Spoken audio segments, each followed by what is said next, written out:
ಜಗತ್ತಿಗೆ ರೈತನೊಬ್ಬರೇ ನಾವು ಮಾತಿನಿಂದ ರಾತ್ರಿ ಹಗಲ ಕಷ್ಟಪಟ್ಟು ಬೆಳೆ ಬಂದು ಬೆಳೆನ ಗೌಡ ಹಾಳು ಮಾಡಿಬಿಟ್ಟ. ಧರ್ಮ ಮಾಡ್ತಂತ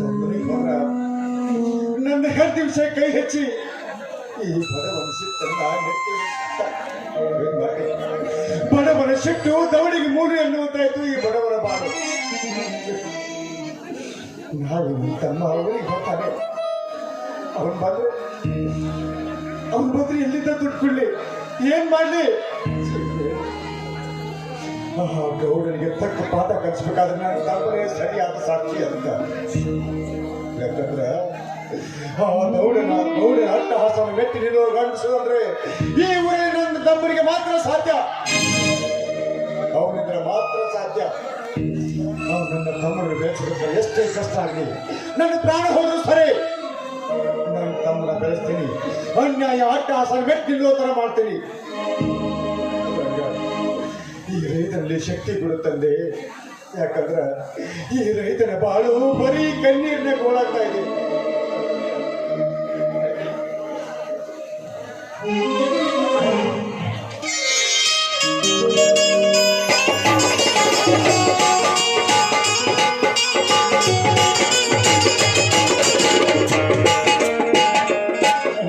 ಚೆನ್ನಾಗಿದ್ಯಾನ?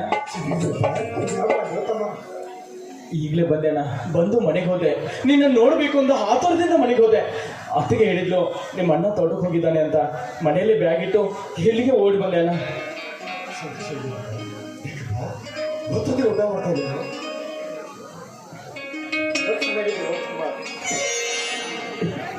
ಇಲ್ಲಣ್ಣ, ನಾನ್ ಚೆನ್ನಾಗಿಲ್ಲ. ನೀನ್ ಚೆನ್ನಾಗಿದೆಯಲ್ಲ? ನನಗೇನಾಗಿದೆಯಪ್ಪ? ಗುಂಡ್ಕಲ್ ಕುಡಿದ್ಕೊಳ್ತಾ ಇದ್ದೀನಿ. ಇಲ್ಲಣ್ಣ, ನನಗೆ ಹೊಟ್ಟೆ ತುಂಬ ಊಟ ಮಾಡುವುದಕ್ಕೆ ಹಣ ಕಳಿಸಿ,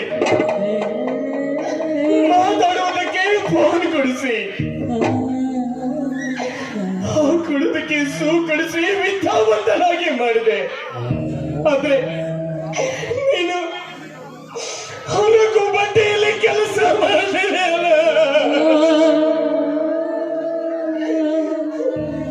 ಬೇಡ, ನಿನಗೆ ಕಷ್ಟ ಕೊಟ್ಟು ನಾನು ಹೋಗಲ್ಲ.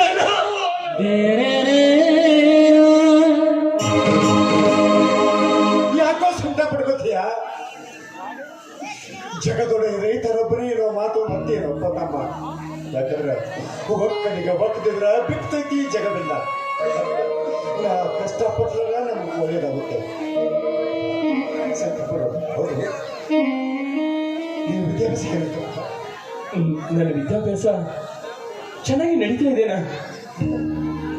ನಿಮ್ಮ ಆಶೀರ್ವಾದದಿಂದ ಕಾಲೇಜಿಗೆ ಫಸ್ಟ್ ರ್ಯಾಂಕ್ ಅಲ್ಲಿ ಪಾಸ್ ಆದೆ. ಸಂತೋಷಪ್ಪ, ತುಂಬಾ ಸಂತೋಷವಾಗಿದೆ. ಆದ್ರೆ ನಮ್ಮಂತ ಬಡವರು ಓದಿ ವಿದ್ಯಾವಂತರಾಗುವ ಕಾಲ ಇದಲ್ಲ. ಇದೇನಿದ್ರು ಸೊಕ್ಕಿನ ಶ್ರೀಮಂತರ ಕಾಲ, ಲಂಚ ಅಧಿಕಾರಿಗಳ ಕಾಲ, ಭ್ರಷ್ಟ ಧನಿಕರ ಕಾಲ.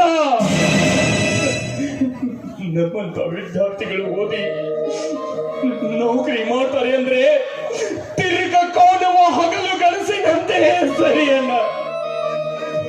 ತಮ್ಮ, ಏನಾಯ್ತು? ಯಾಕೆ ಹಿಂಗ್ ಸಂಕಟ ಪಡ್ಕೋತೀಯ?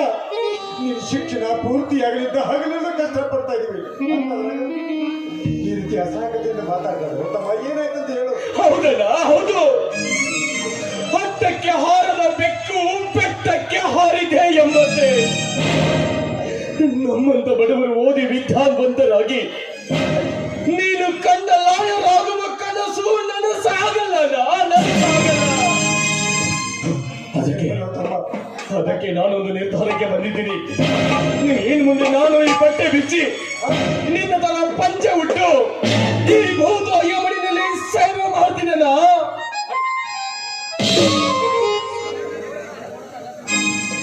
ದೊಡ್ಡ ಮನುಷ್ಯ ಬಿಟ್ಟಿಯಪ್ಪ ನೀನು. ನಿನ್ನ ಪಾಲಿಗೆ ನಿಮ್ಮಣ್ಣ ಸತ್ತೋಗಿ ಅಂತ ತಿಳ್ಕೊಂಡು ನಿನ್ನ ಶಿಕ್ಷಣಕ್ಕಾಗಿ ಏನೇ ಪ್ರಸಂಗ ಬರಲಿ, ಬೇಕಾದ್ರೆ ನನ್ನ ಪ್ರಾಣ ಹೋದ್ರೂ ಚಿಂತೆ ಇಲ್ಲ. ನನ್ನ ತಂದೆ ತಾಯಿ ಸಾಯಿ ಮುಂದ ನೀನು ನಿನ್ನ ನನ್ನ ತಮ್ಮ ಅಂತ ಜೋಪಾನ ಮಾಡಿಲ್ಲ. ನಮ್ಮ ಹೊಟ್ಟೆ ಹುಟ್ಟಿದ ಮಗ ಜೋಪಾನ ಮಾಡಿವಿ. ಮಗನಿಗೋಸ್ಕರ ತಂದೆ ಆದವನು ಏನ್ ಬೇಕಾದ್ರೂ ಮಾಡಕ್ ಸಾಧ್ಯ ಐತಿ. ಹೇಳು, ಎಷ್ಟು ಬೇಕು? ಎಷ್ಟು ಬೇಕಪ್ಪ? ದುಡ್ಡು ಬೇಕಾ? ಮತ್ತೇನ್ ಬೇಕು ಹೇಳು.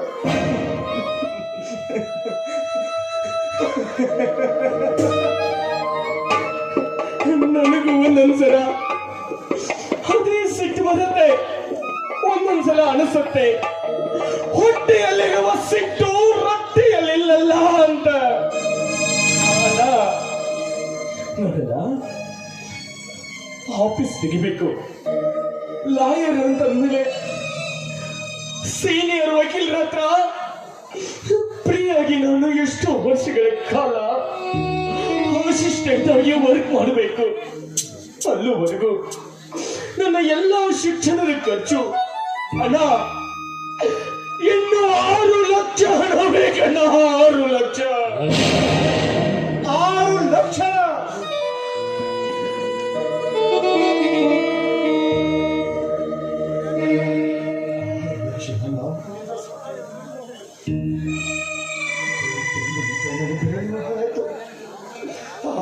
ನಂತರ ಸಹಾಯ ಕೇಳಕ್ ಹೋದ್ರ ನನ್ನ ತಮ್ಮ ಶಿಕ್ಷಣ ಪೂರ್ತಿ ಆಗಬೇಕಾದ್ರೆ, ನನ್ನ ಆಸೆ ಈಡೇರಬೇಕಾದ್ರೆ, ನಮ್ಮ ತಂದೆಗೆ ನಾ ಕೊಟ್ಟ ಮಾತು ಪೂರೈಕೆ ಆಗ್ಬೇಕಾದ್ರೆ, ಆ ಗೌಡಿಗೆ ನಾ ಕೊಟ್ಟ ಸವಾಲು ಪೂರೈಕೆ ಆಗ್ಬೇಕಾದ್ರೆ ನನ್ನ ತಮ್ಮಿಗೆ 6 ಲಕ್ಷ ನಾ ಕೊಡಬೇಕು. ನಾನು ಕೊಡ್ತೀನಿ ಬರೀ 6 ಲಕ್ಷ. ಏನ್ ಹೇಳ್ತಾ ಇದೆಯಲ್ಲ ನೀನು? ತಿನ್ನೋಕ ಒಪ್ಪತ್ತಿನ ಊಟಕ್ಕ ಇನ್ನೊಬ್ಬರ ಹತ್ತರ ದುಡಿಬೇಕು ನಾವು. ಅಂತದ್ರಾಗ 6 ಲಕ್ಷ ಹಣ ತಂದು ಕೊಡ್ತೀನಿ ಅಂತ ಧೈರ್ಯದಿಂದ ಹೇಳ್ತಿಲ್ಲ. ನನಗೆ ನಂಬಕ್ ಆಗ್ತಿಲ್ಲ ಅಣ್ಣ. ನೀನ್ ಹೇಳ್ತಾ ಇರೋದು ನಿಜಪ್ಪ. ಆ ದೇವ್ರ ಸಾಕ್ಷಿಯಾಗಿಯೂ ಸತ್ಯ.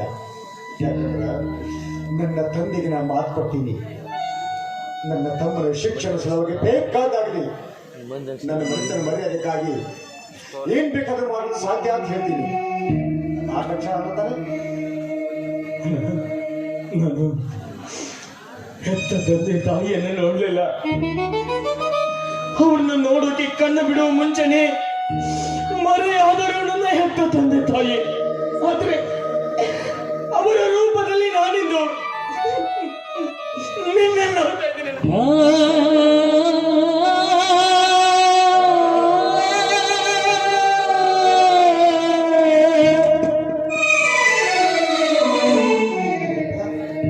ಎಲ್ಲವನ್ನೂ ಮರ್ತು ಬಿಡು.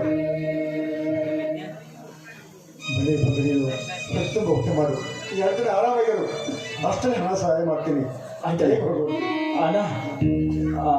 ಅಲ್ಲೋಡು, ಅತ್ತಿಗೆ ಬರ್ತಾ ಇದ್ದಾಳೆ.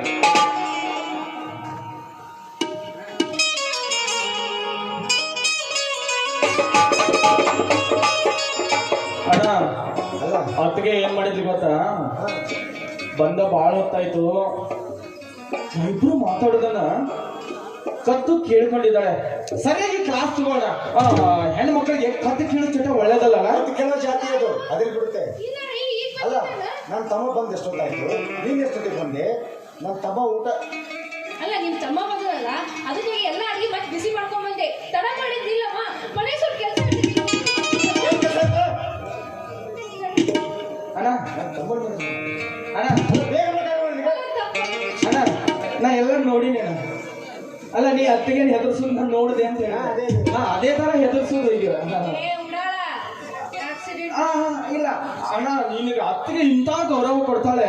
ಆ ದೇವತೆ ಅಣ್ಣ, ನಮ್ಮ ಅತ್ತಿಗೆ ಆ ದೇವತೆ. ಅದೇ ಊಟ ಮಾಡಿರೋದು. ಊಟ ಬೇಡ. ನಿನ್ನ ಅಣ್ಣನ ಜೊತೆಲಿ ನನ್ ಬಹಳ ದಿನದಿಂದ ಒಂದು ಆಸೆ ಇದೆ, ಈ ತೋಟದಲ್ಲಿ ಹಾಡಿ ನಲಿದಾಡ್ಬೇಕು ಅಂತ. ಏನೇನೋ ಆಸೆ ಇಟ್ಕೋತಾರೆ ನನ್ನ ಮೈದನ್. ಹಸಿದಾಗ ಕಡಿದಾಗ ನೀರು ಕೊಡುತ್ತಿದ್ದ ಮೇಲೆ ಎಷ್ಟೆಂತೋ ಅಡುತ್ತಿದ್ದು ಪ್ರೀತಿ ಐದು ಕೊಡುತ್ತಿದ್ದ ಮೇಲೆ ಎಷ್ಟೆಂತೋ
ನೀರು ನಿಯಮ ಪಾಲಿಸದಿದ್ದರೆ ಎಚ್ಚೆತ್ತೋ ಎಚ್ಚೆತ್ತೋ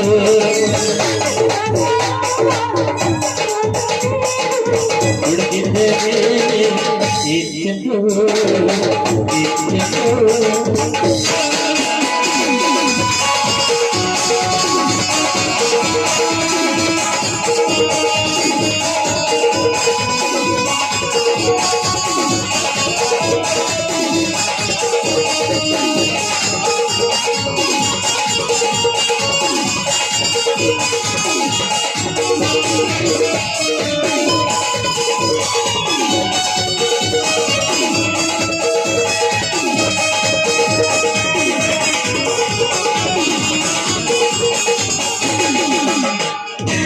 ದೇವರಿಗೆ ಕಾಯಾಗಿ ಗಂಟಲಿಗೆ ನೀರಾಗಿ ಗುಡಿಸಲಿಗೆ ಸೂರಾಗಿ ಸೇತುವಿಗೆ ಹಾಗಾಗಿ ಅದಕ್ಕೆಲ್ಲ ನೀಡುತ್ತ ಆನಂತರ ಹಾಡುತ್ತ ಇರಬೇಕು ತೆಕ್ಕಿನ ಮಗದಂತೆ ಇರಬೇಕು ತೆಕ್ಕಿನ ಮಗದಂತೆ ನರನಾಗಿ ಬರುತ್ತು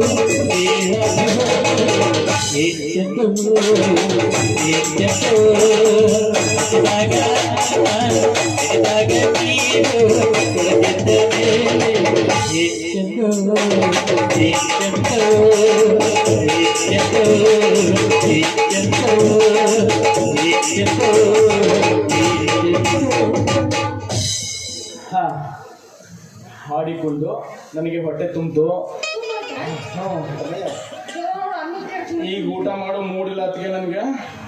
ಆಮೇಲೆ ಮನೆಗೆ ಬರ್ತಿರಲ್ಲ ಅದೆಲ್ಲ ಆರೋಯ್ತು ಮತ್ತೆ ಈಗಲೇ ಬಿಸಿ ಮಾಡ್ಕೊಂಡು ಮತ್ತೆ ಮನೇಲಿ ಮಾಡೋಣ ಅಣ್ಣ. ಒಯ್ತೀನಿ ಅಣ್ಣ, ತಗೊಂಡು ಹೋಗ್ತೀನಿ ಅಣ್ಣ, ಯಾಕಂದ್ರೆ ನಿಮ್ಗೆ ಇಬ್ಬರಿಗೆ ಡಿಸ್ಟರ್ಬ್ ಆಗೋದು. ನಾನು ತಗೊಂಡು ಹೋಗ್ತೀನಿ.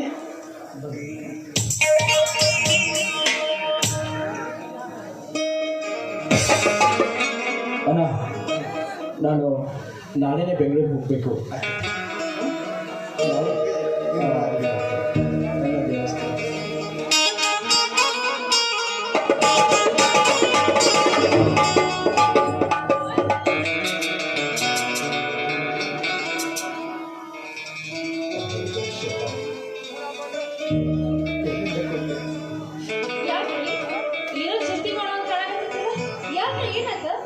ಏನಿಲ್ಲ, ನನ್ನ ತಮ್ಮ ಶಿಕ್ಷಣ ಪೂರ್ತಿಯಾಗಬೇಕಾದ್ರೆ 6 ಲಕ್ಷ ಹಣ ಬೇಕಂತೆ. ಎಲ್ಲಿಂದ ಕೊಡಲಿ? ಹೊಟ್ಟೆ ತುಂಬ ಊಟಕ್ಕೂ ಗಟ್ಟಿ ಇಲ್ಲದಿರುವಾಗ 6 ಲಕ್ಷ ಎಲ್ಲಿಂದ ಕೊಡಲಿ? ಅದು ನನ್ನ ತಮ್ಮನ ಶಿಕ್ಷಣ ಪೂರ್ತಿಯಾಗಬೇಕಾದ್ರೆ ಎಲ್ಲಿ ಅದು ಹಣ ಕೊಡಲೇಬೇಕು. ಯಾಕಂದ್ರೆ ನಮ್ಮ ತಂದೆಗೆ ಕೊಟ್ಟ ಮಾತು ಪೂರೈಕೆಯಾಗಿ ಈ ಬಳಿಕ ಮನೆಯಲ್ಲಿ ಉಳಿಬೇಕಾದ್ರೆ ನನ್ನ ಪ್ರಾಣ ಹೋದ್ರೂ ಚಿಂತೆ ಇಲ್ಲ. ತಮ್ಮಗೆ 6 ಲಕ್ಷ ಕೊಡ್ತೀನಿ ಅಂತ ಒಪ್ಕೊಂಡಿನಿ. ಏನ್ ಮಾಡಿ ಇದ್ದು ಮರ ಮಾಡಿ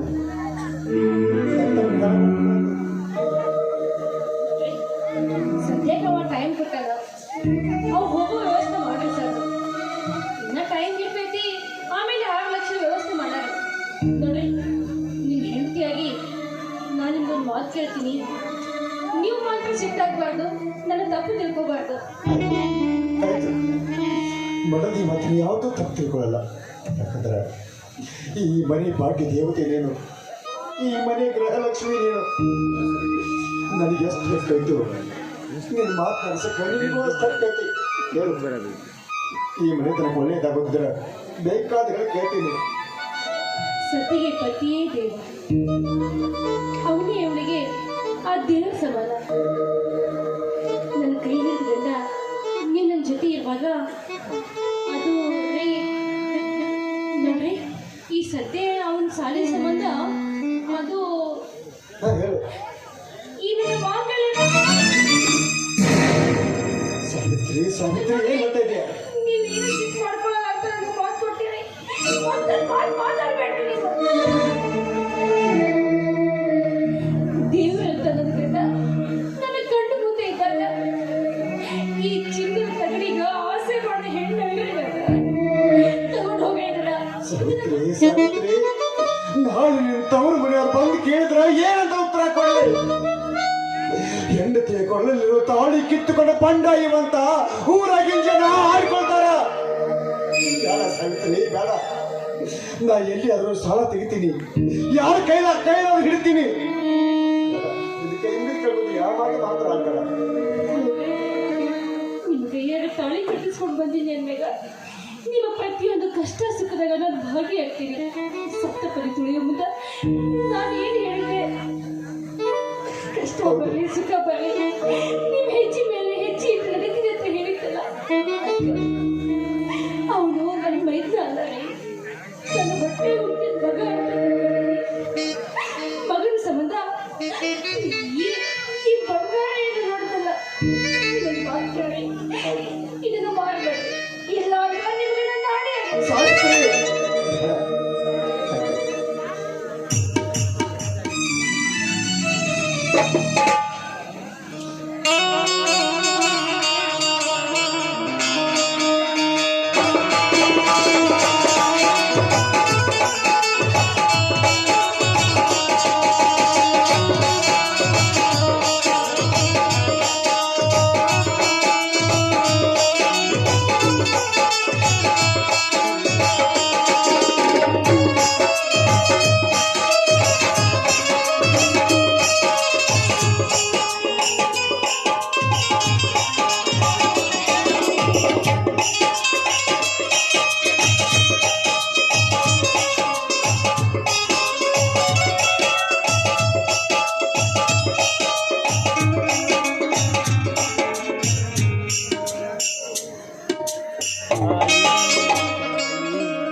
करुणेशु मंत्री भूतेषु माता भूतेषु लक्ष्मी क्षमया दरिद्री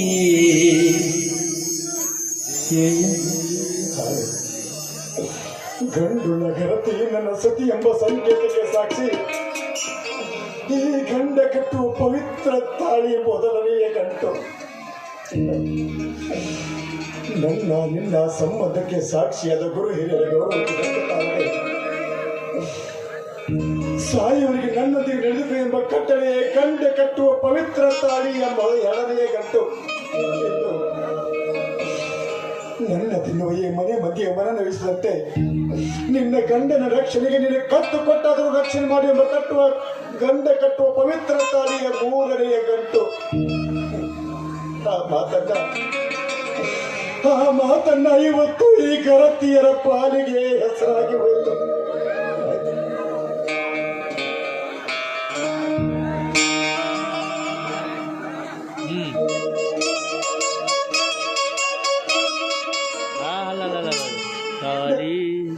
ಕ್ಷಮಿಸಿಬಿಡು ಸಾವಿತ್ರಿ, ಕ್ಷಮಿಸಿಬಿಡು.